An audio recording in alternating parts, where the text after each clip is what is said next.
You're listening to the iRacers Lounge podcast, where we discuss everything iRacing in a casual setting. Enjoy.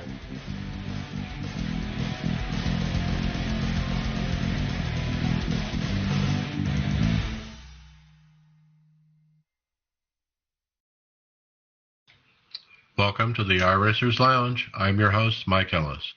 iRacers Lounge is a podcast for the iRacer, where we talk all things iRacing in a casual setting. Joining me are the usual characters: Adam Jocelyn. Hello, hello. Brian McCubbin. Hey, everybody. David Hall. We got to get somebody whose name starts with a C, and then we'll just literally have the alphabet right at the top. Greg Hectus. What's up, everybody? All right, thanks. We're going to have Tom Dreiling back here soon, hopefully on the show on a regular basis. We'll have a tea. It's Build Week, everyone. We'll be going over all the new content for Season 2 Build and what do we think about it. It'll be a loaded show, so let's get started. iRacers Lounge podcast is sponsored by Grid Finder, your go-to source for finding your next sim racing cash league. A new premium feature within grid-finder.com to promote your cash league / race it to over 1,000 racers that visit us every week. A low cost of $4.99 a month will allow you to feature up to 3 divisions in Grid Finder's newest section. That's only $1.25 per week to make sure you have a full grid for your next cash league or race. Special iRacers Lounge offer: sign up now and get a free week. This is only good for the rest of the month, so get your cash league signed up now. Grid Finder, the home of online sim racing leagues. Visit www.grid-finder.com to find a league or to upload your own.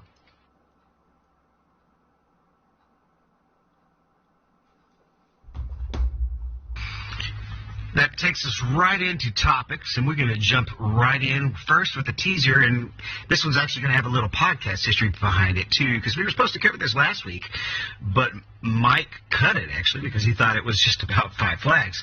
But if you actually take a closer look, it's a little bit of a teaser to the Super Late model, and Dell was the one who got to tweet it. Yeah, I felt pretty stupid because 5 flags, we already have that track, actually, is what somebody pointed out. And it had to be Dale Earnhardt Jr. to point out that, hey, duh, there's a super late model in the picture if you guys pay attention. Yeah, it's just the rear decklet of it, that corner. Yeah, easy mistake to make there, Mike. That's not a whole lot of car showing.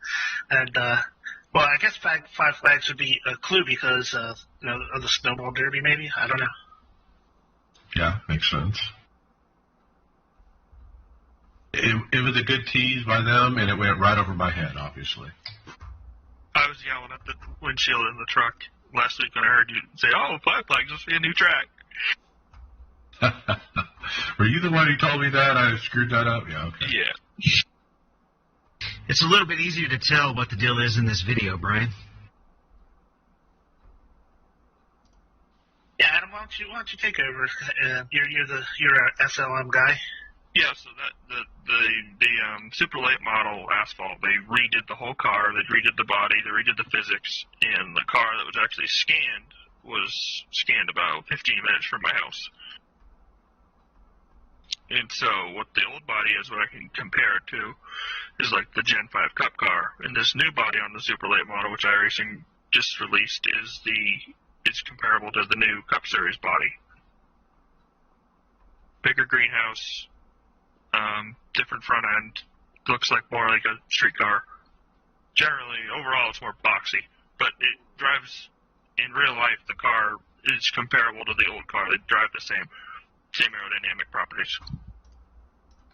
Now, my understanding is, with this particular car, they replaced the old car.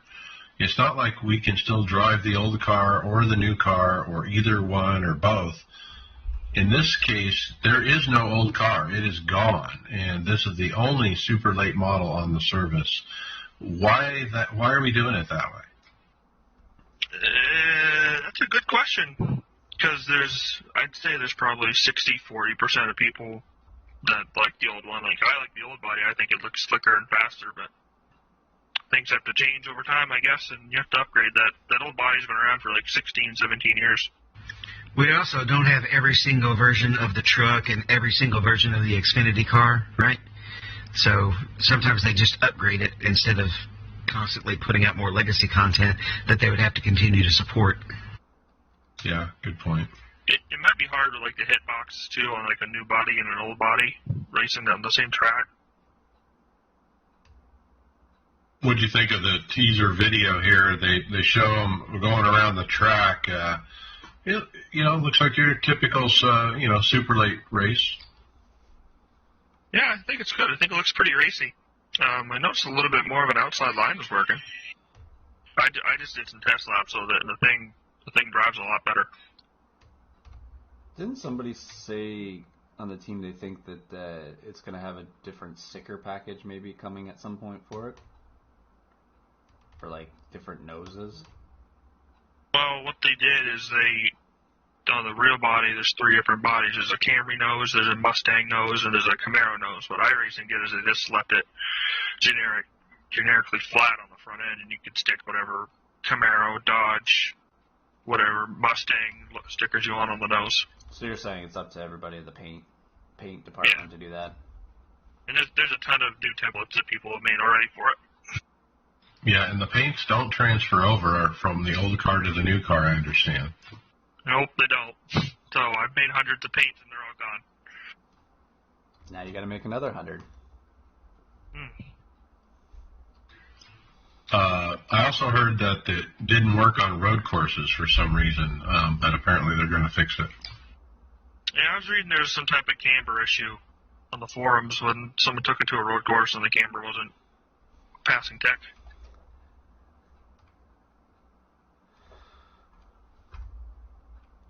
Well, speaking of a road course, but this one's got dirt all over it.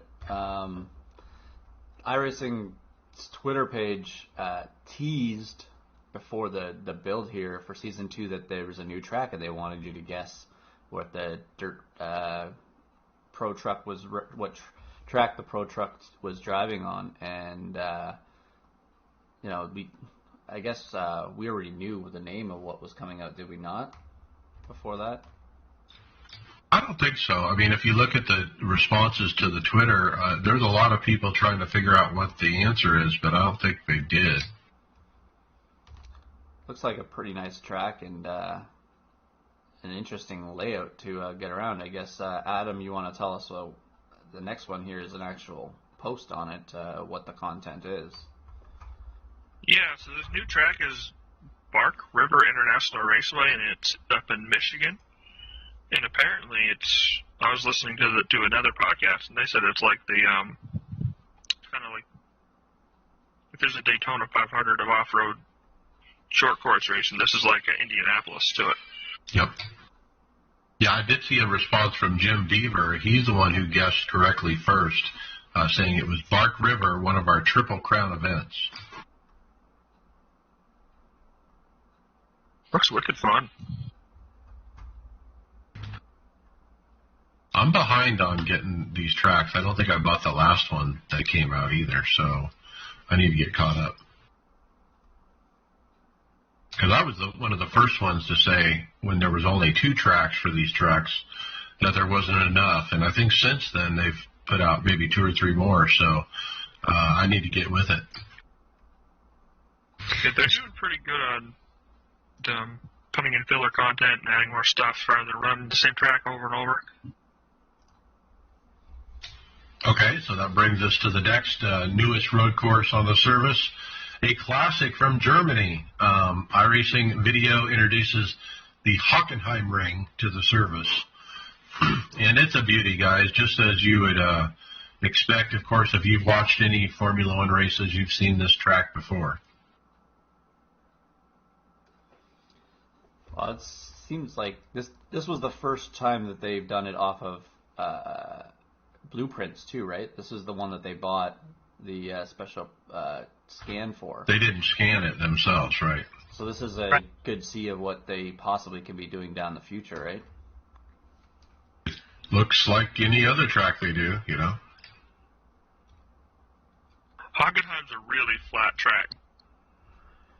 Most of the tracks that the F1, like the majority of the F1 tracks, don't really have a lot of elevation changes hill-wise. There may be go straight up, straight down on a gradual incline. But this, yeah, you're right. This is one of the more flatter tracks that they have raced on.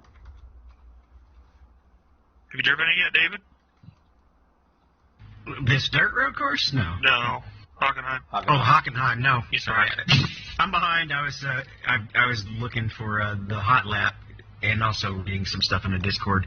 Multitasking here and got a little lost. Well, you might as well Good talk about live that. radio. You might as well talk about that hot lap.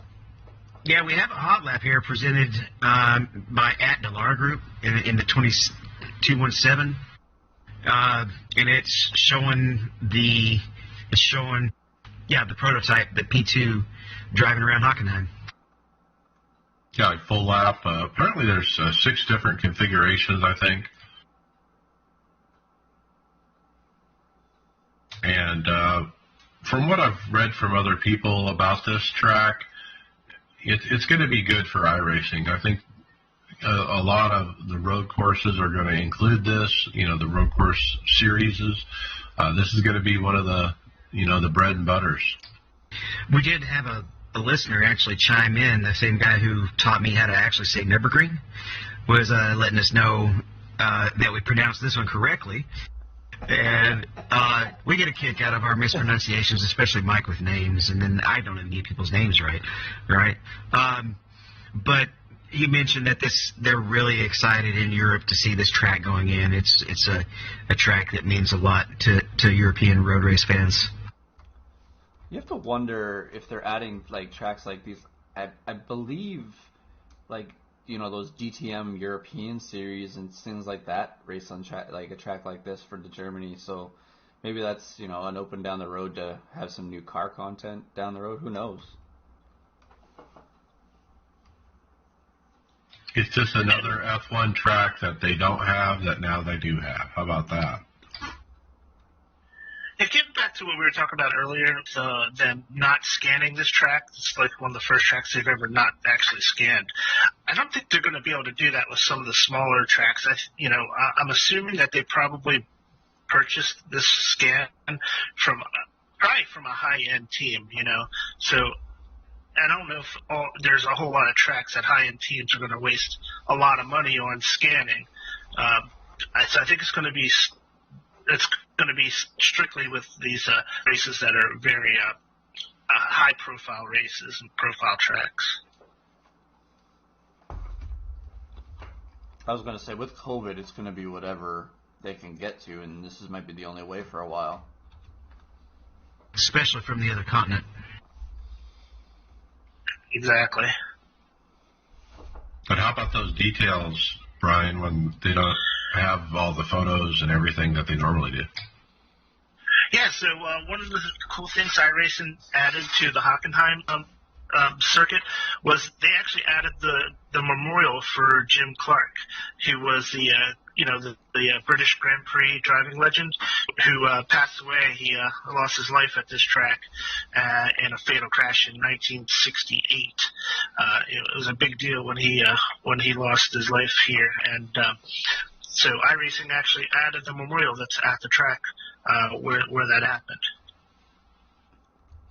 He's regarded as one of the best F1 drivers that there ever was, and if he would have lived longer, he probably would have been one of the highest winning drivers too.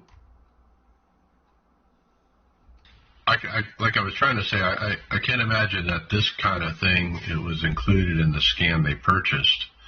So, kudos to iRacing for going above and beyond to, go find video and photographical evidence to help recreate these kind of things to make it this, real life thing. I'm pretty sure there's probably all this. There's got to be lots of cameras footage of all this stuff out there. I'm sure it's probably pretty basic on the outside of the track, like you got the grandstands and things like that. But I bet you the detail any further that they didn't have any pictures for or anything in, they just don't have, right? Yeah, that's the same kind of thing they did with North Wilkesboro, because obviously a lot of the stuff has changed since the time period in which they scanned the track, and they were actually weren't they asking people to send them photos of that track? So yeah, they were requesting photos so they can get the surroundings just right for the time period. So I'm sure they did something similar to this. I don't remember them specifically requesting photos, but I mean this track probably had so many different archives of photos and video that they could probably do that themselves. I'm sure you could just Google and find what you need, probably.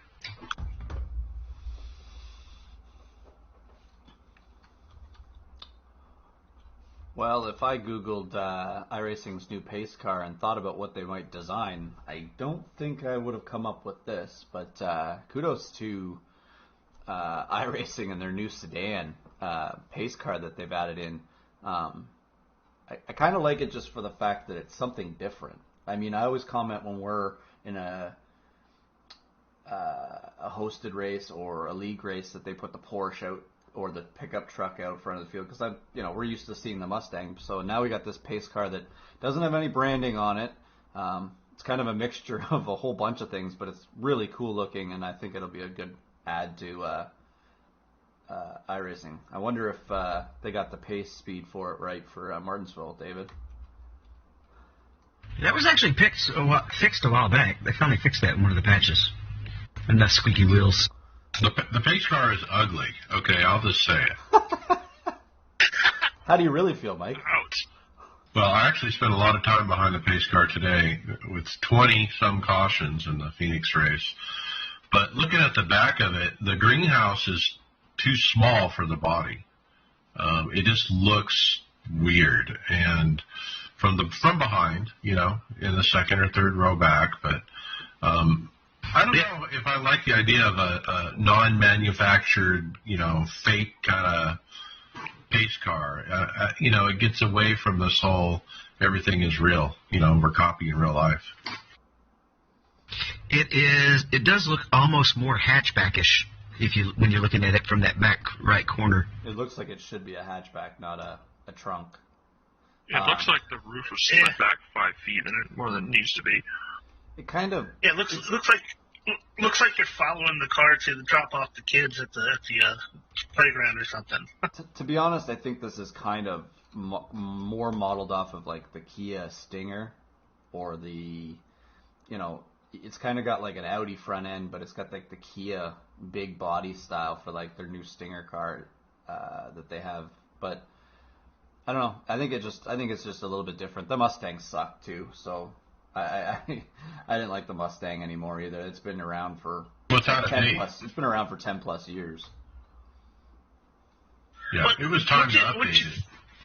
Yeah, I agree. It's time to update it. But wouldn't you think they would take advantage of their popularity and stuff to have something on there that's more recognizable and maybe give a car company a little extra exposure? Maybe. Right. Why not go to Chevrolet and say, you know what, we want to make a Corvette pace car, and we want you to sponsor it, and we're gonna prominently show your car in every one of our events. What if these cars are going to be on the Pro Invitational stuff and everything else, right? So why not make that get that extra exposure from a real life manufacturer or a real life car? Maybe there's they don't a want pretty to good chance. Oh, there's a pretty good chance nobody took them up on the offer as well. Like, there could have been anybody. You could have gotten any manufacturer here, but maybe none of the manufacturers want to do it.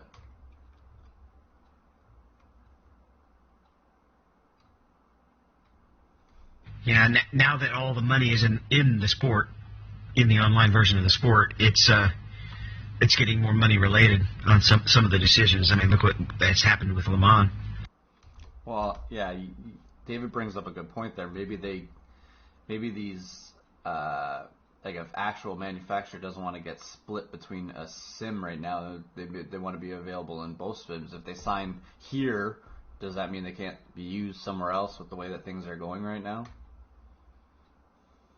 Let's put the shoe on the other foot. I mean, you get these purists in the forums that are like, okay, we got a fake racetrack with a Coke Speedway or the iRacing Super Speedway. We got a fake pace car. We got a fake Indy car, open wheel championship car that isn't even real. We got, rallycross tracks that, are just dreamed up. How is this real, how is this simulating real racing? Here's another way to look at it, Mike. What if you don't have it at all and there wasn't content to come out when those builds were done? Then what are you saying? At least they gave us something. Good point. So if you're a purist, you hate it. If you're not, you don't. Content's content. I look at it as if you don't want it, don't buy it. That's the thing. The one thing about it is it's all paid for content, right? So if you don't like it, I mean, the pace car is one thing. It's going to be shoved down our throat anyways to be here. But if you don't like a track, you don't like what they're doing, you just don't have to support it and pay for it. That'll show iRacing that if they don't get the money back that they've put into it, they're not going to keep doing it, right? Like, if nobody bought it, they're not going to do it again either. So obviously someone's buying it, so it's forcing them to show that they can still do it. So there's a new track in Europe on iRacing. Actually, it's my favorite road course is getting a rallycross configuration. Barcelona, which it's been on the sim for what, half a year now, guys? Not too long, yeah. It's been about a year now for Barcelona. Yeah, they're adding a European rallycross track to Barcelona. Which I wonder at one point if we're going to get to the point where every track that's on here has a configuration at some point just for rally, just because they can do it, right? Kind of just talking about it there, that they got another make-believe track, right? Well, but what are you going to do? that whole series, you can't. There's to keep people in it, you're going to need tracks, right? You got to get content somehow. Yeah. And also, I don't really know rallycross, but do they always have the exact same dirt configuration, or is it something that they can come back each year and set it up a little bit differently? That'd be an interesting thing to. I'd even ask Bobby, because when they do some of the stuff at Daytona with, even motocross and stuff like that, I don't know how all that stuff works with dirt. Do they change it up every year or not? You're right, David. It's good. It's a good thing. You have more rallycross. You got more pro dirt truck tracks as well in this build. The more the merrier, and that drives participation. And that's kind of the problem with these series, these dirt road series, is participation. And hopefully these new tracks will drive it. Was this a free app one if you already had Barcelona? I didn't see anything about that. I think so, because it's a configuration of an existing track, so Yeah. It wouldn't cost you anything extra. It's free if you have it. I looked earlier because I have Barcelona already. It was already included. It's the same as the new configuration at Bristol. Next up, a tweet from Jimmy Van Veen, who's an iRacing staff member. He tweeted out on his personal account some pictures of the new iRacing UI for using the paint shop. And he's basically saying, hey, you guys who don't want to use Photoshop, try this new tool. And so this new tool has a place where you can paint the helmet and the suit as well and see it real easily. Have you guys tried this? I have not. I use Photoshop already, so You're not going to outbeat Photoshop. Well, it's basically what it's doing here is this is just doing what you did on the website before, but you're just being able to see it in a 3D car image, right? It's a bigger image, and you can the thing that they've really added is the helmet and the crew. The suits, right. So the last build, they had the car viewer, right, and now we got the helmets and suit to go with it. So it lets you see when you paint your helmet and your crew then as well now. Unless you also custom paint your crew. Yeah, but you can use this for the same thing. It's supposed to show up the same way as the car. From what I was reading, if you do the file name right, should show it up in that viewer. Oh, okay. So you can use the viewer in coordination with Adobe, just like the car. Yeah, that's what I was getting from it. I could be wrong, but that's what I was getting from what I was reading on it. I haven't tried it yet because I keep racing a red race car and having a blue pit crew. It's like watching a bunch of Smurfs to fix my car. We need to update our team paints for the suits. I'm running something really old, so yeah, that's a good idea. I'm running some navy, whatever Blue Angels fire suit I found. I think we need I did one last year that's got the blacks with the Flosi running up and down the leg. Oh yeah, that's the one I'm running. Yeah, that's only a year old. Okay. Does it have snakes on it too? Of course. That's the I need official to- mascot. I need to have Bobby make my actual suit I just bought for my go-kart for me on the sim. Sure, he'll listen to this Be tomorrow. kind of eerie. I'm sure he'll message you on the messenger. He'll listen to this tomorrow. Mm-hmm. So something that definitely got a new update is the 87 damage model. They are now running the new damage model, and it'll get fixed in the script notes. We had an image. We don't have it in there right now, but it'll be in there by the time we get done with the show. I know Brian's going to add it. He probably already has, but I just haven't reloaded. But, yeah, the Legend cars have the new damage model. It's quite a photo. Somebody on Twitter, I think, put this up, and I found it, and it just shows the whole front end, like, not just this stripped almost. I mean, down where the wheel would be and the axle, it's just literally gone. There's no brakes or anything. The hood's gone. The whole quarter panel's gone. The front bumper cover's gone. The back part of the bumper is there. You know, you can see the radiator, but it's just interesting that you can kind of see underneath the sheet metal, so to speak, after a huge wreck like that. Such a heavy and big car to wreck too. So when those things wreck, they if I remember, if you look at some of those old films and stuff, when they were in wrecks, they would, the body would twist like a boomerang, or it would just kind of bend, and it's just they wreck. They come apart a lot more in a wreck than a normal race car would. Now, something I saw in the forums about this was some people were saying that the wheels come off too easily. Like you barely touch anything, and you have 3 wheels instead of 4. I think we just got a post in one of our messengers from Tyler about this, that someone's driving around on top of one of their tires.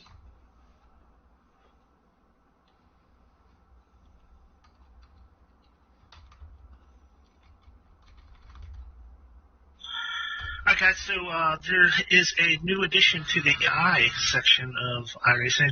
The GT3 cars, they are getting an AI update in this new build. And iRacing posted some videos of a human driver racing against the AI field at Road Atlanta, and looked pretty competent. I know AI can be a little wonky sometimes, and you get some odd things going on here and there, but so far it looks pretty decent. And to think you can do multi-classes in these AI races is pretty cool, and it might help you test out a little bit how you're what kind of car you might use for different tracks and different events. Well, and if you watch near the end of the video here, it throws a block on the guy coming down the straightaway. I don't know if that's built into it, but it's definitely blocking the line to go into the chicane. I like that. I don't want predictability to where it looks like they're on rails, You want it to where they make mistakes too, Yeah, and I think that it's a little easier to program that maybe on a road course than it is on the oval cars that you see in, the super speedways especially. It seem to be very robotic, but this looked a little bit more realistic to me than some of the oval AI that I've raced against and seen videos of. And boy, I mean, what a project I bet this was, because it's 7 cars. They had to get all of them going at once, and then dozens of tracks that it's available on, just to get it all together. And this is a big step in completing the AI project. Yeah, so it's actually all 7 of the GT3 cars, right? You have the Audi, the BMW, Ferrari, Ford, Lamborghini, McLaren, and Mercedes are all added to this AI build. It sounds like they were able to get a bunch of tracks in it as well, just to make sure they had a good selection to practice with.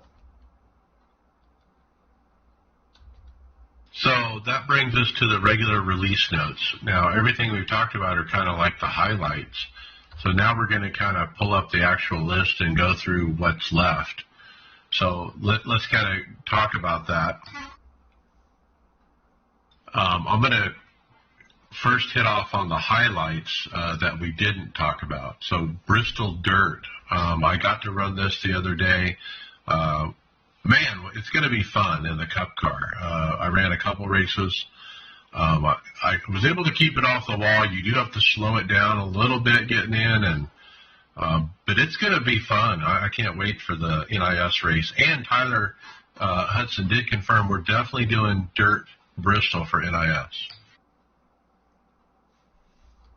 Still unknown. Nice. Still unknown how they're gonna put the laps and stuff in for that, and heats and things like that as well. I guess we'll probably hopefully have that in a couple weeks here to know the actual format. Somebody did make an interesting point, though, for that. That's going to be basically almost a wash week as far as NIS points, because how many NIS members actually have any semblance of a road rating? Or, I mean, of a dirt oval rating. Dirt oval. Like, yeah, Adam did. Do you have a dirt oval, David? No, I'm literally a rookie. I think I'm still a rookie, or I just got out of rookie. I can't remember. I've got my B license. I've had to run it once for majors, and that was under 410. Yeah, I'm a I've rookie. done a little bit of dirt. Sorry, Brian. You muted, Brian. Yeah. Okay, so there was Bristol Dirt. They added another configuration to Sonoma, the IndyCar version that they ran from 2012 to 2018.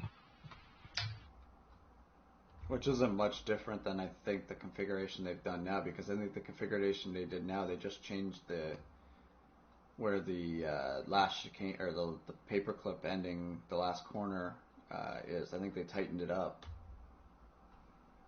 A couple of other things we picked up. We have almost all the stock cars pretty much have dirt tires up as well. There's been some smoke and dust lighting updates, replay audio processing, including compression and distortion. Going back to what you just said there, David, has anybody noticed any difference in the smoke? Oh, yeah. Okay. I have. I was at Phoenix today, and somebody spun out up in front of me, and he stayed in the gas, so he would go down low and not come back up. And it was this huge wall of smoke, and I had this moment, that Tom Cruise moment when you can get through it, drive through it, and it was one of those moments where you couldn't see squat. It was just a wall of smoke. And I was hoping the track was clear, and I drove through it, and sure enough, I made it. Did you drop a gear and get going? I was still rolling pretty good, so no, but I'm serious. The smoke is different. I mean, we've had smoke before, but I don't know exactly. We'll have to look at the details of what they changed, but it was significantly different. So it says the tire smoke and the dust cloud effect have been substantially upgraded. Smoke and dust now provide a greater sense of volume and density. So that's what you're dense. Saying. That's what I was saying. Like you couldn't see nothing. It was like smoke screen. Now, it also says lighting and shading of the smoke and the dust cloud has been improved, so that kind of changes it too. And I wonder what that would be like with headlights or stuff hitting smoke too. It might really even intensify it even more. And I saw a post about the dust as well, and there were people talking that it looked really cool. So I haven't seen that in person yet, but. Well, that's the one thing that they've been missing is they kind of need, the smoke's got to be there. Like even when you wreck at Daytona or Talladega, there's a big cloud. You're trying to drive through the smoke should be just as hard as the cars too, right? You're not just driving through cars that are spinning out. You got to have that cloud of smoke and things like that. And even when you win a race, you should be able to create a big dust or smoke cloud. I wonder if they're adding that to the dirt section too, because that's one of the things that's not very realistic in iRacing dirt races. Is like how much dust and stuff there is in the air when you're driving behind. If you're not right at the front of the pack, you're behind some other drivers, man. The dust and stuff gets so bad sometimes it's hard to see a couple cars in front of you. Well, from what I saw in that post, they definitely have increased that dust, and I don't know if it's to that degree, though. The other thing it says here, just as a note at the bottom of that one for the visual effect for it, the particle system memory management has been optimized to improve performance, so that would be obviously more memory of tire marks and things like that, and it would keep it longer, I guess. So the new damage model, we talked about the 87 car, but it's also street stock. So demo derby time, Formula Renault 2.0 and the Dallara IR01. And really nice to see it on the Dallara, 3 months after they released the car. We've talked about this before. Maybe they should have waited to release the car to go with the new damage model. I don't know what. Is there an advantage to releasing it without it and then doing it later? I don't know. I'm wondering if they just didn't have it done, or the fact that maybe they wanted to just get that car out and see how it performed before they added it to it. Well, I was telling somebody on the team, I'm very seriously thinking about buying this car and starting to run in Season 2. Why not? I'm just going to do it. I don't have much of a road rating to lose, so I'm going to go for it. We have another highlight. The new tires have been added to just about every sports car that's left. And it's not like version 8 or version 7 or version 9. It just says new tire. Which is consistent with what they said they were going to do, right? Yeah. I still want one of those, essays from David Kramer, though.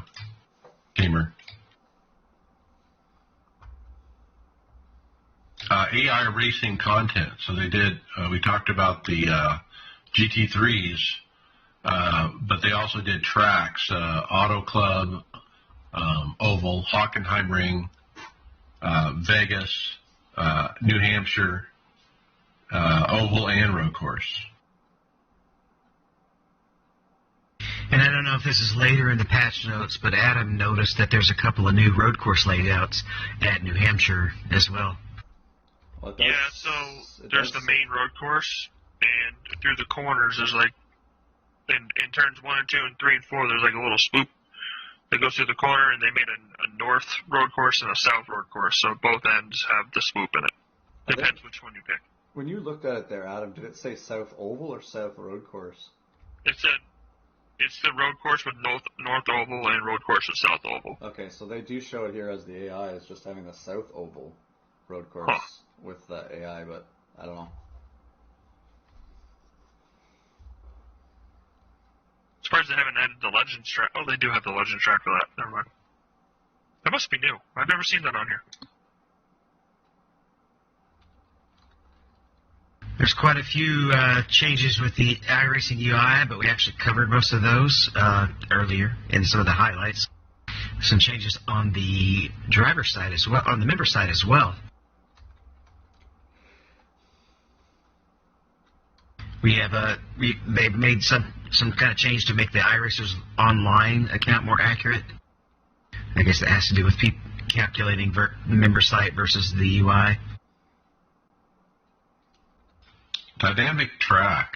Track surface dynamics have been updated to react more realistically with tires of different compounds, such that softer tires will tend to produce a thicker layer of rubber than harder tires. They added the ability for the server to begin transmitting dynamic track data for the next session to clients which is designed to make the session transitions more accurate. A lot of people describe this change as them putting down PJ1 like NASCAR does at Phoenix, a grip strip. Is that their temporary thing to try and get some different grooves? To try to get more multi-groove racing. So that's been something we've been talking about a lot.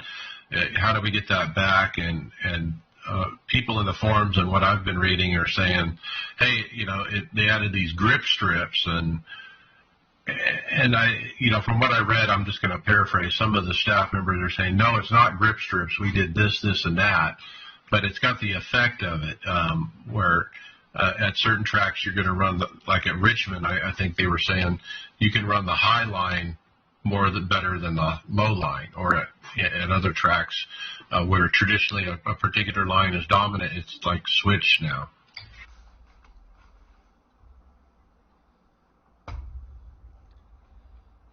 So more to come on that for sure, because I don't know, I haven't really experienced it yet. Yeah, we'll figure out what that's about when we get away from Phoenix and actually go to Atlanta next week. We should see how it goes there. Atlanta would be the one that would have a lot of different grooves, right? You're going to be right on the fence there. David, I don't know if you've seen this part about the hybrid deployment system. I don't know if it means anything to you, but the automatic hybrid deployment system has been rewritten with some slight improvements on deployment strategy. Yeah, I'll tell you next week. I did read over that when I was reading through the pace notes, and basically the way it is right now, the only way you can be effective is to totally manually boost. So everybody just cranks the deploy trim all the way down to negative 50, and essentially just chooses where they're going to run their boosts. And there are some people who really prefer to have it set up on an automatic mode. If you have it set up in a more automatic mode, there's a whole lot of basically AI involved in deciding where to boost and where not to boost on the track. And that's most of what that has to do with. So I don't know if it affects me or not, considering that I specifically decide where I'm going to boost and where not. But it's definitely going to change things. Virtual mirror. We talked about this a couple weeks ago. There's a setting in the app I&I where you can change the size of it now by changing it from 0 to 1 to 2 to 3, with 3 being the smallest. And we had mentioned that this was going to be coming, I think, a couple of patches ago, or a couple of episodes ago. I was also going to say there's a support added for a second throttle and brake input to match the second clutch input. That'll definitely be handy for anybody with challenges, physical challenges. Well, remember, it was that IndyCar driver who is paralyzed. He wanted Wickens, right? He wanted the dual throttle, so he could turn the wheel and use this hand, or turn the wheel that way and use the other hand. This is probably for him. They did fix a thing with race control where cars that were in, say, the third class in a multi-class race were getting a very short wait time if they started in the pits, and were actually able to come out in front of their entire class. And they've addressed that in this patch as well. Force feedback. There's a new force limiter that has been implemented that reduces force feedback generated when a strong vehicle crash or other extreme force event occurs. This system is designed to protect you from your wheel when it generates high dangerous levels of force. Just like when Jimmy Broadbent had posted on his YouTube the other day, where he bent over and or he was not paying attention and he hit the wall and his wheel smacked him. His direct drive smacked him. Or Brian, after the race is over, just sitting idle in his car and somebody coming along at 200 and hitting him on the side of the car. That really gave you a jolt, didn't it? Yes, it did. Yeah, I mean, that could be pretty dangerous if you're not reading. And there's butterfly formula rims are way worse because they can really whack you good. Well, and if you have the force turned up as well for like Indy cars, I don't do that just for realism. It actually helps me keep from oversteering and getting the car loose. So I have it cranked up really high. And if any of my open wheel cars or even the sports cars are completely out of control, I've actually gotten in the habit of completely raising my hands up and letting go, just because it's gonna yank the shit out of your arm. Now, this is going to be on by default, but you can go in the app INI and turn it off if you want.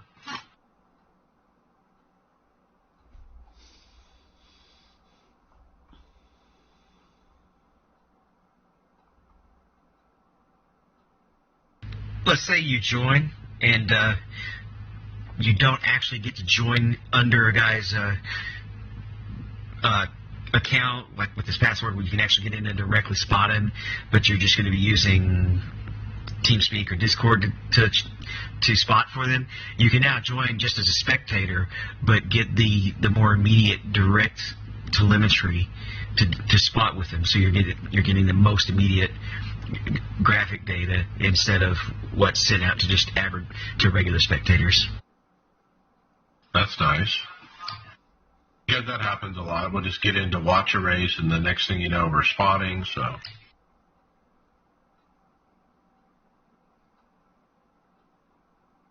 and then, boy, the changes to the cars. We talked about new damage model for some, but new tires on tons of cars. What else do you guys see? The drafting parameters for the Cup cars. We haven't really touched on that at all in this. That was a big update to the oval cars. Is that just on the Cup car or all of them? I think it's all of them, actually. I haven't tested it and don't plan to until we have to go there. I didn't notice anything at Phoenix. Phoenix felt like Phoenix last night. So I don't know how it's affecting the smaller tracks anyway. Phoenix drives more like a short track anyway. So we have a separate story on this, but I'm going to bring it up now since we're talking about it. But with this aero stuff on the NASCAR, iRacing, Eric Hudek responded that Paul was correct, and we spent a lot of time making sure what happens in the sim is what's happening on real cars. Cars up in the front should be roughly stalled behind another car and stuck against a bubble. Cars in the back or locked onto another car should be having to lift off the throttle to keep from driving through cars in front. And I ran a couple Talladega races since the build, and you can't believe how much has changed. Like, normally you would just drive up behind the car and you would push it, right? Well, guess what? When you drive up behind it, you can't get to the bumper anymore. There's this bubble, and you can't break through the bubble unless you have a run. And so, like, if you back off and get somebody to push you a little bit and then get a run, you can break the bubble and get to the guy's bumper. But if you do, he gets super, super, super loose. It's like there's no downforce on the back of the car when somebody's up against you. And so there's a lot of things they changed that we haven't ever had in restrictor plate racing. It's pretty much like they're designing an air model. Model. So, and if you watch some of the plate races, end up actually being where the lead pack or the lead car can actually kind of control both lanes by moving over and putting his bubble in front of both lanes. I remember watching Brad Keselowski be the master of that and just staying in front of both the inside and outside lane, and neither one of them able to get enough of a run, because whichever one was getting the run, he'd just pull over in front of them, and boom, they'd stop. We haven't been able to do that on the sim because there hasn't been that bubble. So if you come off turn 2 on the bottom and try to block the outside line, you just get run into, and it doesn't stall out the lane or do what it's supposed to. So that's what happens front to rear, nose to tail. But side drafting is huge now. And what I notice with side drafting is whoever initiates the side draft is the one that benefits from it. If you're just riding along and the guy next to you is tries to side draft you, you lose out. You go backwards. But if you're the one that's leaning on him, then you're the one who goes forward. That's kind of the way I noticed it. It felt like it should have been equal for both cars, like both cars should benefit somehow, but maybe I don't understand how it works. Well, at some point, maybe it's just something that they haven't totally addressed yet, because you should be able to, if he drags you back, you should be able to try and get back on, because you basically want to drag them back and then get off their, the way it works is get off their side and get away from them so that they can't drag you back, right? So maybe they just don't have the ability to know both of them to drag each other back. Maybe it's just something they got to work on. Could be. So Connor Hudson said here what his thoughts about it were. He said completely new aero and draft model for the super speedways, likely trickles over to the speedways quickly. It takes some getting used to, different than what you're used to. It's air bubbles, side drafting, stalling out cars by getting on their quarter panel, and needing help to get huge runs is a real thing. Buffering of the cars in traffic. I wonder if that'll be a big thing, like you're saying, where you can control the front, where you can move back and forth between two lanes, and maybe the cars will be more unstable down the straightaways.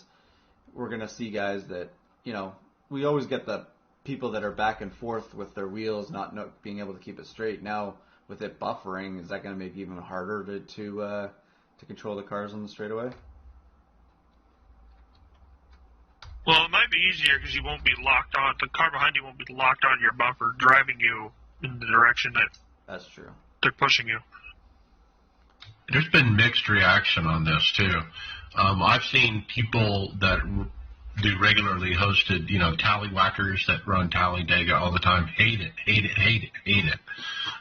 They think the racing has been destroyed. But then you get people like Chris Overland, a former Coke driver, praising it on Twitter. I mean, he was like, man, this is heaven. Well, what's been destroyed is the way they're used to racing, especially if that's all they do. I was concerned, to tell you the truth, when I heard all this talk, because I'm really good at restrictor plates, and I'm like, oh, crap, did I just lose my advantage? And that was one reason I ran those two races at Tally, to find out. And, I was able to get to the front still. So I wasn't too worried about that. But it's different. I'm telling you guys, it is different. It's a whole new ball game with restrictor plates. Do you think it'll cause some calmer racing? Or do you No, think this is the side drafting is crazy out of control. So I imagine that's going to cause more wrecks and that kind of thing. Well, didn't I make the comment about netcode will probably be more common now? Yep. Well, the whole thing, you can stall the guy out on the right rear. If you put your nose on his right rear, he just falls like a rock. It's crazy. Which puts him vulnerable for a car that's got a momentum behind, and guys don't check up, right? So you're asking for a little bit.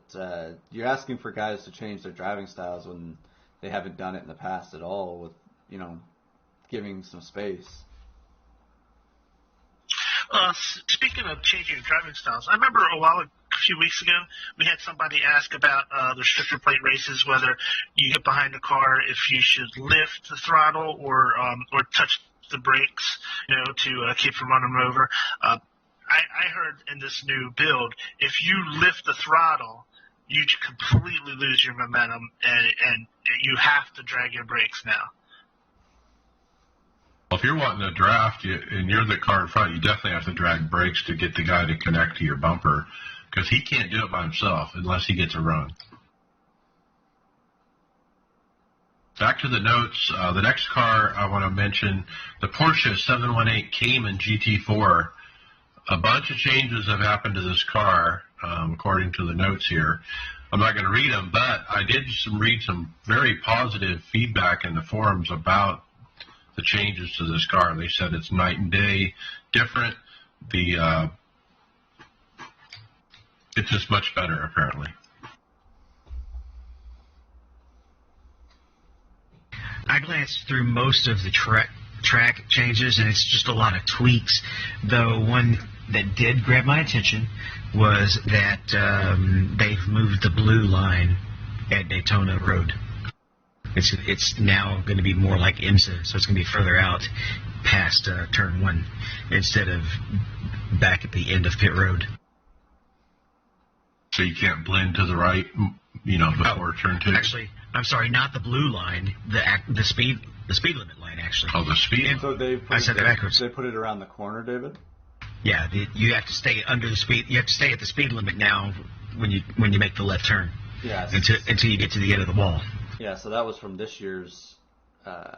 We all noticed that in this year's 24 Hours of Daytona on the broadcast's point of it. That's what they were doing. They weren't allowed to accelerate until the mid S. That's a year or two old. It was that way last year too. Yeah.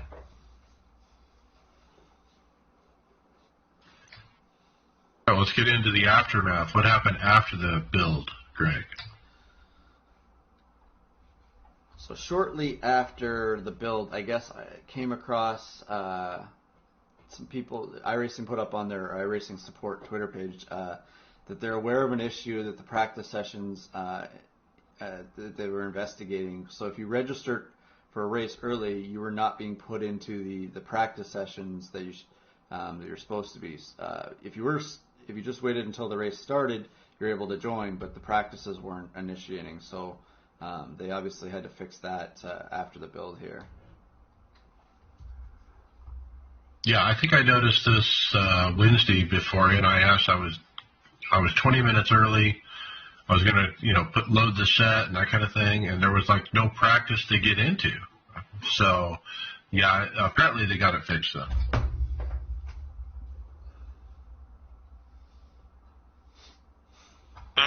The UMP modified, which is a dirt modified open wheel car, apparently the update gave it some issues where it had no rake or hike when it went in the corner, and it was nothing like what a real modified drives like. So Tyler Hudson replied that they're looking to patch the car soon and have improvements on it. And it was pulled from week 13 because of the issue. It's a good. He said good that. move on them, though. Well, he said it missed this hot patch that came out today, but it'll be in next week's. I've wanted to drive that car for a while. I gotta try it. Another small little item that they found, Nick Nabin pointed this one out. There's a bump that's graphically modeled at Bark River, but that bump doesn't have any bite. You drive through the bump. Mm-hmm. So that's basically what's happening. The cars are not reacting to it as if it's there, and they're just literally driving through it and not bouncing. It's got no modeling. Yeah, so either the bump doesn't exist on the track and they modeled it wrong, or the bump does exist and they didn't get the physics correct on it or whatever. And I noticed when I got home today, I had to install a patch, Brian, Rick. Yeah, so they're quick on the patches already.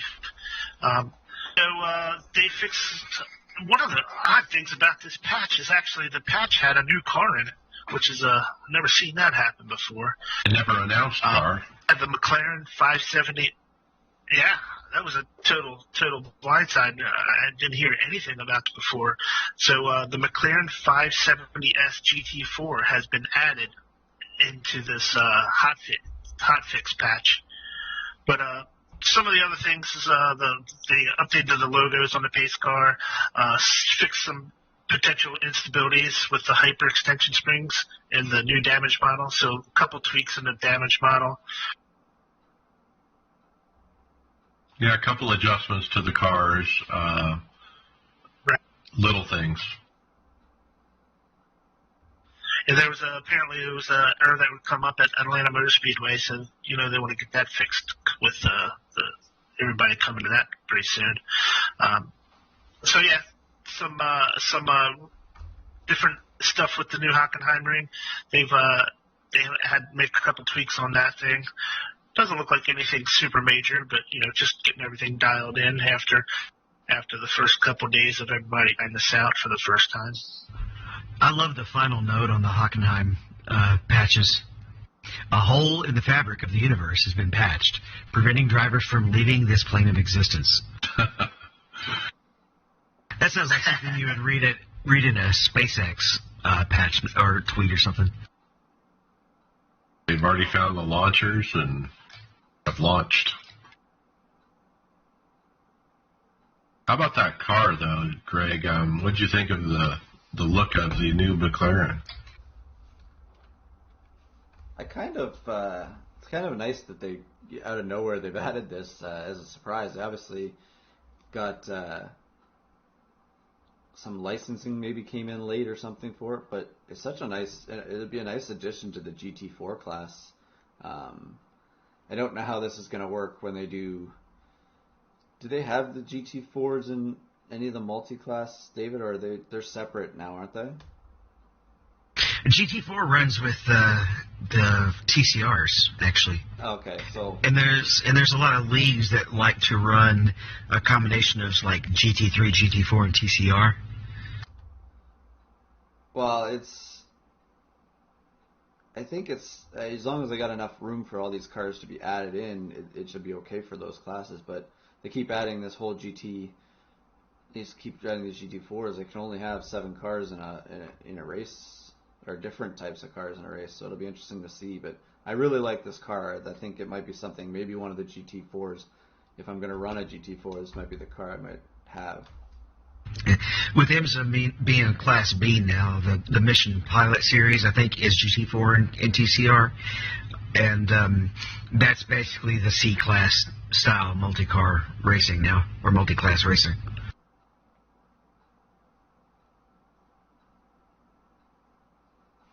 So why now, Adam? Why did we get the car now? Well, Sean Nash at iRacing said it had something to do with a last-minute licensing approval. So it wasn't quite ready to go and approved by McLaren, but it surprised the staff just as well as did everybody else. I'm not used to them releasing cars without saying anything. I know.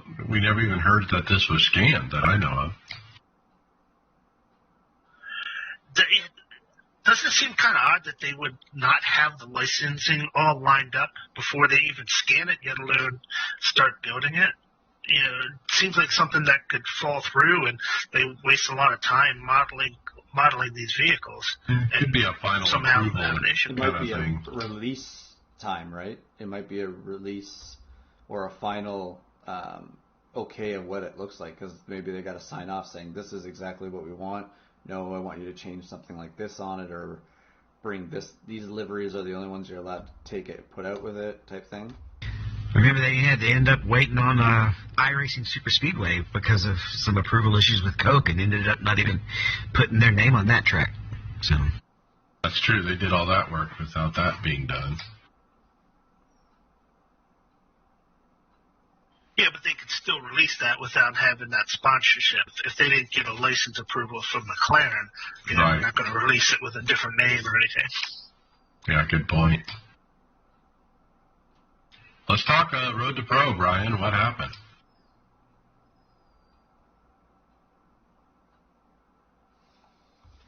Well, the Road to Pro debuted this past week, and they had a great finish in split number 2. It was Santiago Tires. He barely held off his own teammate Nick Sheldon.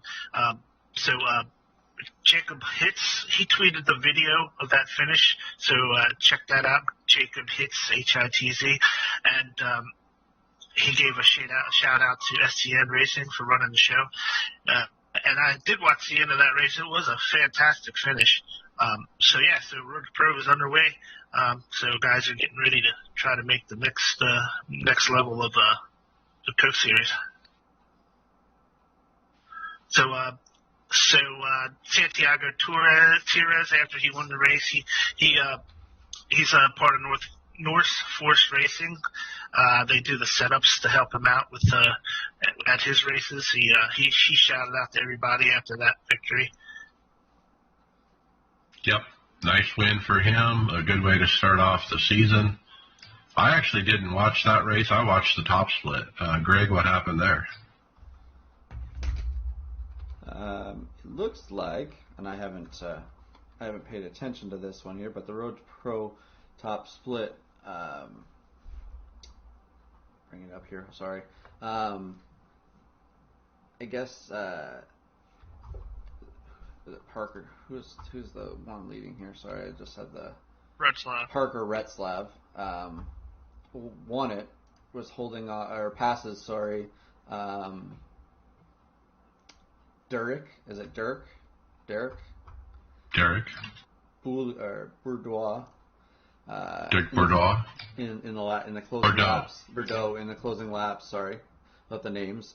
In the closing laps to win the race there at Vegas. So I never saw this broadcast of it, but it looks like it was a close finish in the top split. Yeah, I watched this. It was Evan and Evan Pasoko doing the call along with James Pike. Kind of interesting to have two play-by-plays in the same booth, but it worked, and they had a good broadcast. It was fun to watch. This guy, Parker, who won it, I think he's one of the highest iRatings in the service, too. He's also an ARCA driver. Is he? Mm-hmm. He Yeah, was good. The top split strength of field was up in the 7,000s. Yeah, it was above, So you know. like at 7,300, I think. That's ridiculous. Isn't that crazy? So these guys in top split, did they get more points than the seconds so far towards the next round of the Road Pro? There's some overlap, but generally top split, about the top probably 7 positions are going to beat first place and second split. If I'm Okay. roughly guessing, if I remember correctly, but I have finished like 7th or 8th in a split, and then had the person who wins a split right below me get the same amount of points who won it. So it works out that way. Gotcha. And I thought they were doing snake splits too. Wasn't that for this series? No, That's the later second half. after the next cut. Round. I got you. Okay. Then there'll be only 70, and then they'll only have 2 splits. So that's when they do snake split. Yeah, that makes more sense because there's a lot fewer drivers in that series, right? Right. So, are the 70 that qualify, are they going to be the only ones that are allowed to sign up? So there'll only be a couple splits? Or can... No, Yes. that's it. So That's it. this first section is to narrow it to 70, and then after that, it's just the 70. So like 2 35 split races. Yep. It's essentially Well, it's almost a type of playoff in a way. Wouldn't Yeah. they be mixed in with the people who make the top 20 of the Coke, right? Nope. The top 20 from the 2 35 splits then go face with the other top 20 in the what used to be the Pro Yeah, Series. remember, Road to Pro is 2 sections. You got the first half with everybody, and then the second half is just with the 70. And then the Pro Series, which they renamed to something else, Contender. It's now Contender Series. That's where you have the bottom 20 from Coke and the top 20 from the 70. Next up, Season 2 schedule is announced. I kind of looked through it. These are hard to read. They're big PDFs, but what do you guys think about Season 2 schedule? What are you going to run? Like I said, I'm going to get the Dallara car, and I'm going to run that, I think, the Dallara IR01. Yeah. So I mean, you gotta get more road courses then, Mike? Yeah, I'll probably have to buy some tracks, or I'll just skip the ones that I don't have. Skip those weeks. Yeah, because then you might have to practice. Yeah. Just going to show up and run the car. I'm just focused on B and C Open and NIS. That's about the only thing I'm running. Maybe I'll run like a modified race here or there. Yeah, just stick to either IMSA or Euro Series, and then NIS with A Open to get ready for that. I do want to dabble in the GT3 fixed, new fixed series they put out. That's opposite the Ferrari GT3 fixed. And might dabble in that a bit, too. Well, This last, go. sorry, Dave, go ahead. I was just going to say, this last series, before you transition, I'll just throw in my 2 cents. This last season, season 1, I did all of the Skip Barber series, and that was kind of fun, but I think I'm going to switch to something else this season. I like to do my stock car races and then add something else separately. And I think I might do some more dirt this season coming up. You might also check out the IMSA Pro Michelin Pilot Challenge. It's the smaller class cars, sports cars with some multi-class racing. If you want to start playing around more with the endurance events, that's a good place to pick up that experience. So, how many of you are going to spend a lot of time working on Norderskliff, or already have? I don't have it. The $14 track? I have it, but I've only done it with the driving line turned on because it's just ridiculous. Didn't you try getting used to it, David? I have tried getting used to it because I was there's a chance the Elite West guys are going to need me to run it at the end of last season, and when they said they didn't need me to, I threw a party because I hated it. So what's the deal? It's just so long it's hard to memorize? Yeah, it's hard to There's like memorize. 100 corners. It's just, that's it. It's just, there's so many corners. It's, what, a 7-mile track? And You're just hanging on for half the lap. And if you forget where you are, you're in the wall. And it's another one of those that's up in the mountains, and you don't get to go off track and just kind of come back on. Your car's done. It's so big. When you reset the car in practice, it doesn't take you back to the finish line. There's like 7 different checkpoints that it takes you back to. You go off the track there, you're in the arm pro within like 3 feet of the edge of the track. It's like Bathurst, but the whole track. That's like the top of the hill. The poll on the forums was, do you know the track by heart? And 44% said yes, out of almost 1,000 who voted. I don't believe it. I don't believe that at all. I don't know. Maybe there are some hardcore. I know there are some really hardcore guys who just love that track and really study every corner, every inch of it. But I don't know if it's 44% of all the people who responded. Last time I checked, it was like almost 1,000 people. So you're talking 400 some people. Yeah. I don't know. David, you were off. It's reasonable. David, you were off in the mileage-wise. Yeah, I was guessing. How much is it? 14.1 miles. 22.8 kilometers. What's the lap time there? Like 8 minutes or something crazy. I'm 2 minutes off the leader. Yeah. 8 minutes off the pace. And they used to do the F1 car here, didn't they? That was the race, like the really bad one, wasn't it? This was the track that Nicky Lauda and I can't think of his name. The movie was based off of where they had that bad race, isn't it? Yeah, with all the fire. Yeah, I think that's right. I think it's the track that Nicky didn't want to race at Japan or something in the rain. I can't remember. Anyways, we're going to get a whole bunch of hate mail for that. All right, guys, something you won't get some hate mail about is Very Diecast. So, Plan B sales. You can go to Plan B sales, and you can pre-order your own autographed, or you can get it unautographed diecast model. It's a 1/24th iRacing diecast model car. You can have signed by Josh Berry himself. It's pretty cool. It's a good-looking car. The iRacing paint scheme is awesome, and it's I have to check the price on it again, but I thought it was pretty expensive. $53. Do they? I wonder how many hits they get, unprovoked hits for this website's name. Because Plan B is another product. Yep. Yeah. It's not a racing product. So for $10 more, you can get the autograph version at $63. It's a pretty sick car. I mean, it's a pretty sick It's car. pretty. So are you saying one of their diecasts might be a van with shag carpet? So they have a 124 and a 164 version. The small car is only $9. Yeah, that's like Matchbox size car, right? Yeah, it's the Hot Wheels. It's the smallest diecast. Yeah, Hot Wheels. One of the smallest diecasts you can buy of them. They used to have really small ones back in the day.